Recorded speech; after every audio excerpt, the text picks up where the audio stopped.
G'day guys, Travis here from Fitness Education Online and welcome to another weekly workout video.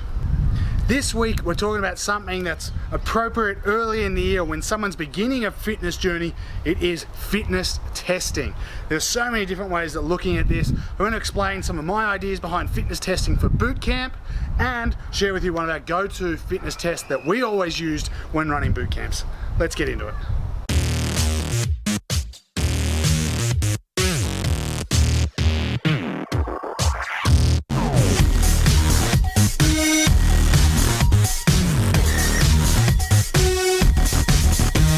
We help personal trainers grow their business.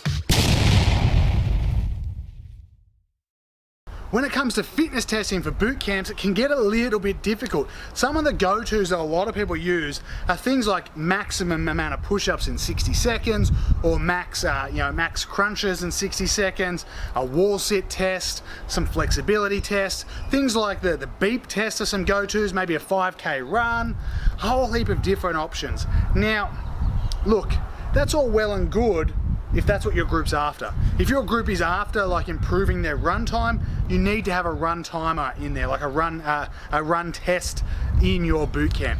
But for us, when we ran our boot camp, it was about the tribe, it was about the community, it was about having fun, it was about doing it together. And so fitness tests weren't actually a big part of what we did.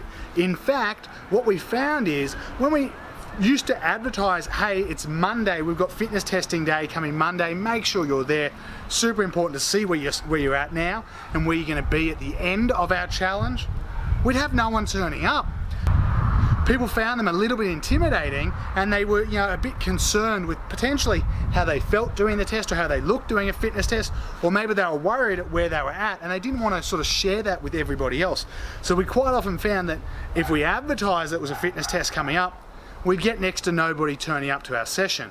So eventually we gave away with the formal fitness testing. So what did we do instead if we weren't doing formal fitness testing with our boot camp and our group fitness? We changed it over to things like AMRAPs and beat the clocks. And what we also did is we actually did that at a special location most of the times. So what we would do is we would, on like a 4-week schedule, we'd go to the beach one week, we'd run an AMRAP there. The next week on the Saturday, we would go to a set of stairs, another great option there. And then the next week there, you could either do like hills or sand dunes, which we had close to us. So we would do sand dunes. So over those 3 weeks, we'd run a different sort of AMRAP style workout at each of those venues. Now, we would visit those venues again later on in the challenge, and we'd run that exact same AMRAP workout. And what we've done from the first one is we've just subtly recorded what everyone's got. So we've done the AMRAP. Let's say our AMRAP was 20 squats, 20 lunges, 20 push-ups, run up the hill and back, and you're going to do that as many times as you can in 20 minutes. At the end of the 20 minutes, it's just a subtle, hey, how'd you go? How many rounds did you complete? Okay, you did two rounds plus the squats, or you did 3 rounds up to the push-ups, or whatever it might be. Then when it comes to the next time we repeat that same workout, 6 weeks later, 9 weeks later, whatever it might be, you can then say, hey, remember we did this workout in week 1? You finished 2 rounds. You just finished 4 rounds in that. How great is that?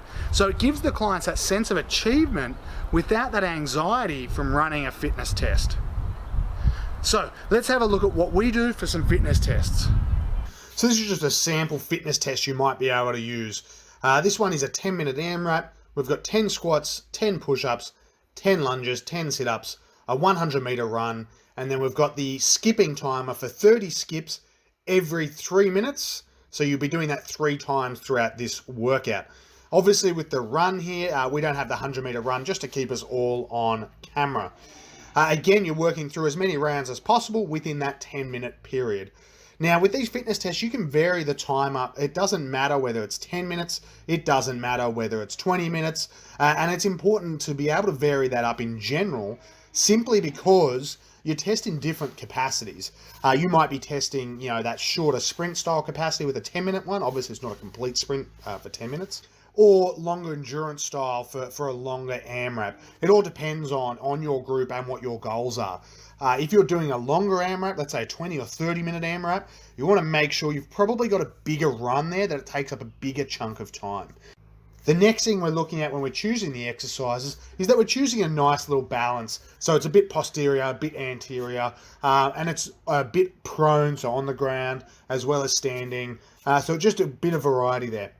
We've got the push pattern, we've got the lunge pattern, the squat pattern there.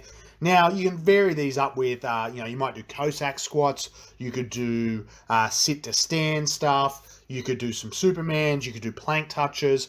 But essentially with the exercises, we like to keep them nice and simple. Plus we've got the gait with the run. You could change that with the run. That might be a bear crawl instead. There's lots of different options you've got when programming a workout like this. But essentially the AMRAPs, the big benefit, everyone finishes at the same time. No one feels left behind. And it's a really great way to run your fitness tests. So that was just one example of how we would run a fitness test there. You'll notice with the run, obviously we don't have the cones as far out as possible, but what we try to do with those runs is we try to make sure that no one gets left behind or is too far away. So a perfect example is, let's say you're at a football field, you'd have people set up in the middle at the halfway mark, so, the 50-meter line, and if people ran one way, it was 50 meters to the goal line. Then if they ran all the way back, that's 100 meters for the full length of the field, and then back to the middle makes another 50 meters, means that's a 200-meter run. So that's a really good way to make sure no one gets too far away from each other, because realistically with that sort of run, people are only ever 50 meters away from you if you're stationed in the middle. So that's a nice little tip if you're going to add a little bit of a run in there as well.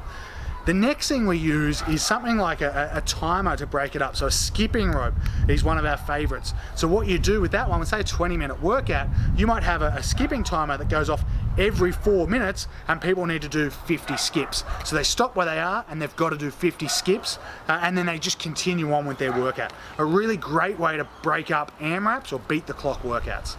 Now when you're running your AMRAP or beat the clock, you want to make sure that people are completing somewhere between 3 and 5 rounds.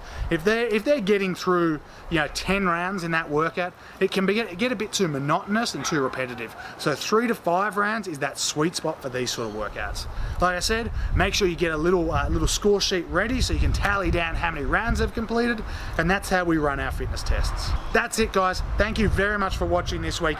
Best of luck this year with all your fitness testing, with all your clients. Hope they enjoy it.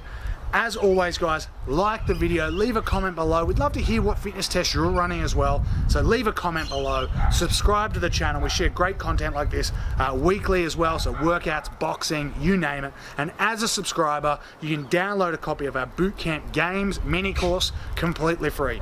That's it guys, thanks for watching and I'll see you next week.